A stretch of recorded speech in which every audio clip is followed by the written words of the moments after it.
কত অল্প তেলে রান্না করেছি, মাংস থেকে এত পরিমাণ তেল বেরিয়েছে, উপরে কিন্তু তেল ভাসছে।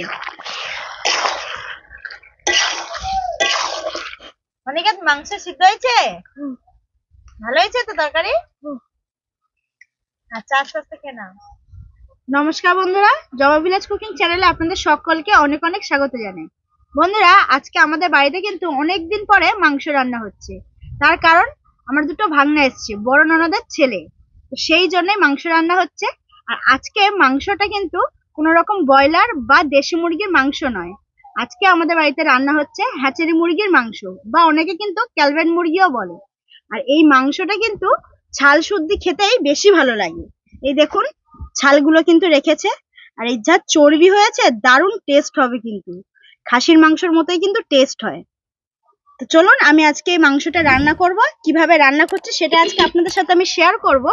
তাহলে দেখতে থাকুন, রেসিপিটা শুরু করি।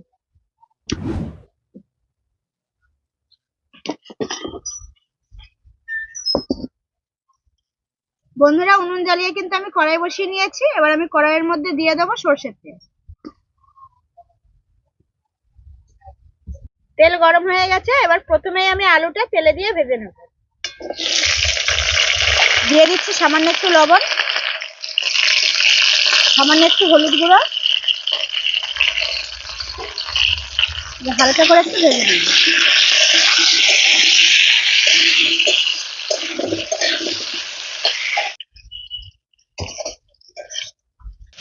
আলুগুলো ভাজা হয়ে গেছে, আর আমি কিন্তু আলুগুলোকে একদম লাল করে ভাজিনি, হালকা করে ভেজেছি। এবার আমি আলুগুলোকে তুলে নেব।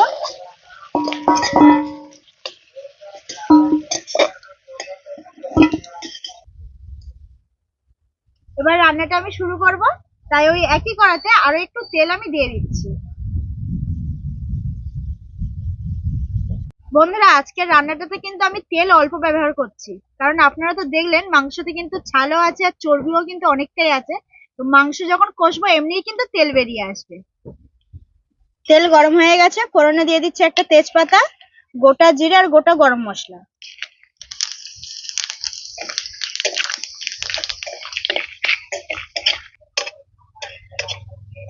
এবার দিয়ে দেবো কেটে রাখা পেঁয়াজ, আর দিচ্ছি ক্যাপসিকাম কুচি আর কাঁচা লঙ্কা কুচি। এবার সবকিছু খুব ভালো করে ভেজে নেব।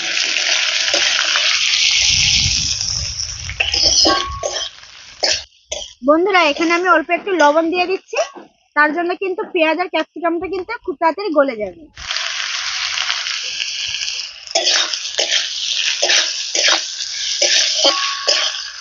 পেঁয়াজটা একটু হালকা ভাজা ভাজা হয়ে গেছে, এবার আমি এর মধ্যে দিয়ে দেবো রসুন বাটা, দিয়ে আবার একটু নেড়ে নেব।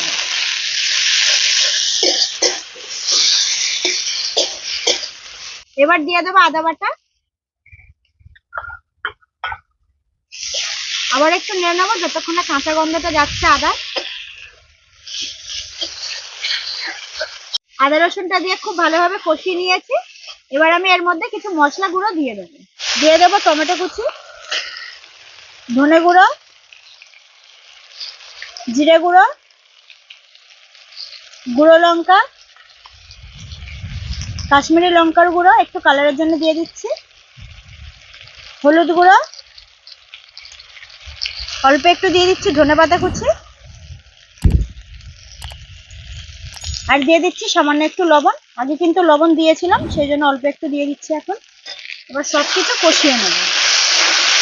অল্প একটু জল দিয়ে দেবো আমি। এবার তেল ছাড়া অবধি কষিয়ে নেবো মশলাটাকে। বন্ধুরা, যে কোনো তরকারির টেস্ট আর কালার কিন্তু এই মশলা কষানোর উপরে নির্ভর করে। মশলাটা যত ভালো করে কষিয়ে তেলটাকে ছাড়ানো হয়, তত কিন্তু তরকারির টেস্ট আর কালারটা কিন্তু দারুণ আসে। আর এই মশলাটাকে বেশি আঁচেও কিন্তু কষানোটা ঠিক নয়, হালকা আঁচ দিয়ে আস্তে আস্তে কষিয়ে তেলটাকে খুব ভালোভাবে বের করে নিতে হয়। কালারটা কিন্তু দারুণ আসে, মশলার কালারটা। বন্ধুরা, মশলাটা খুব সুন্দর করে কষিয়ে নিয়েছি। মশলার কালারটা দেখুন কত সুন্দর কালার এসছে। আর আপনারা তো দেখেছেন অল্প তেলে কিন্তু মশলাটাকে আমি কষিয়েছি, কত সুন্দরভাবে দেখুন মশলা থেকে কিন্তু তেল ছেড়ে গেছে। এই দেখুন। এবার আমি এর মধ্যে দিয়ে দেবো মাংসটা। মাংসটা এখন দিয়ে দিচ্ছি, কিছুক্ষণ পরে দেখবেন মাংস থেকে কত মানে সুন্দরভাবে তেলটা ছেড়ে যায়। আর এই মাংসটা কিন্তু একদম খাসির মাংসের মতোই কিন্তু শক্ত হয়, তাই ঢাকা দিয়ে দিয়ে একটু করে কষিয়ে নিতে হবে খুব ভালোভাবে। এবার ঢাকা দিয়ে দেবো। বাবা কত জল বেরিয়েছে মাংস থেকে, এই দেখুন কত জল বেরিয়েছে, আমি একটুও কিন্তু জল দিইনি। এই জলটা কিন্তু শুকানো অবধি আমি ঢাকা দিয়ে দিয়ে আস্তে আস্তে কষিয়ে নেব। আবারও ঢাকা দিয়ে দিচ্ছি।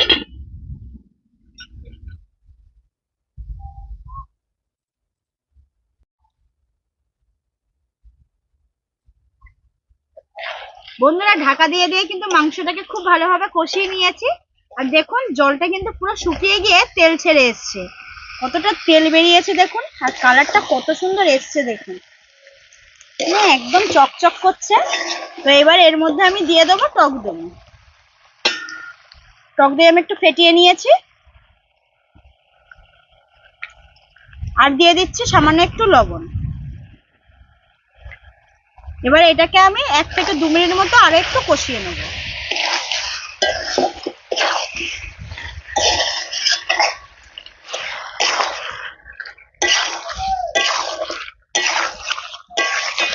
এবার দিয়ে দেবো পরিমাণ মতো জল।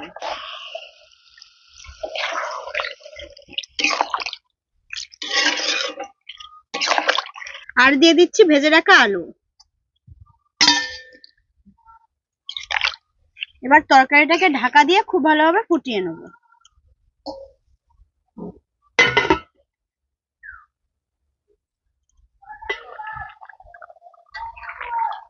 তরকারিটা হয়ে গেছে, আর দেখুন কতটা তেল ভাসছে তরকারির ওপরে, কত অল্প তেলে রান্না করেছি, মাংস থেকে এত পরিমাণ তেল বেরিয়েছে, ওপরে কিন্তু তেল ভাসছে।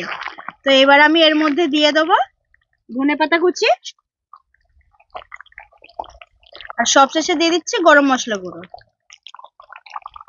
এবার মিশিয়েই আমি নামিয়ে নেব।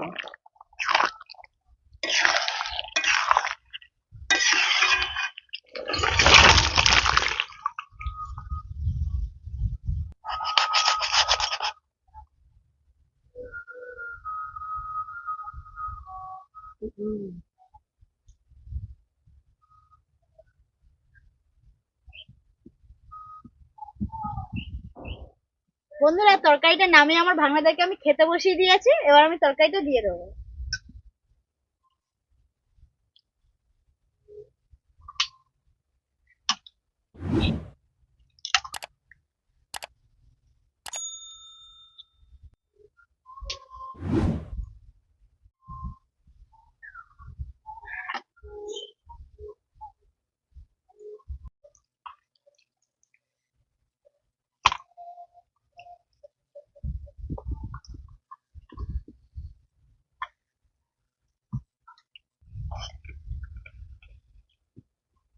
অনিকেত মাংস সিদ্ধ হয়েছে? ভালো হয়েছে তো তরকারি? আচ্ছা আস্তে আস্তে খেয়ে নাও।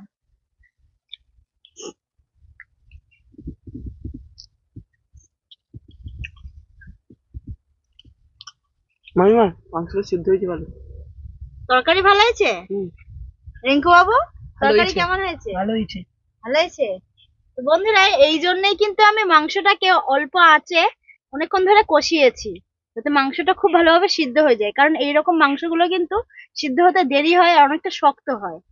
তো তরকারিটা কেমন হয়েছে সেটা কিন্তু জানাবেন অবশ্যই আমাকে। তাহলে ফিরে আসছি আবার কোনো একটা নতুন রেসিপির সাথে। ততক্ষণ সুস্থ থাকবেন, ভালো থাকবেন আর সাবধানে থাকবেন।